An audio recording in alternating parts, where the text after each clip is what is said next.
Lens flare is basically when you get direct or indirect light shining into your lens and it bounces around the interior of that lens, or it might shine on a particular piece of glass in the lens, causing imperfections in your photograph. Now you can get conchoidal patterns, concentric patterns, or just a bit of bleaching in your photograph, and this is all lens flare.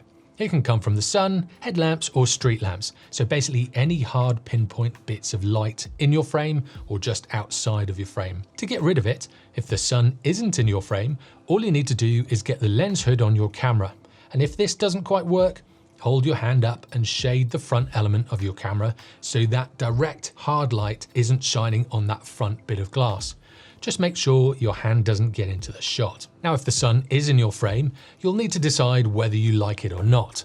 There are some advanced techniques to get rid of this in this instance, but that's a lesson for another day. If you don't want it in your shot, reframe it, getting the sun out, and put the lens hood on your lens. Sometimes lens flare can add to the shot, and other times it distracts from the shot. But ultimately, whether or not it's in your shot is up to you as a photographer.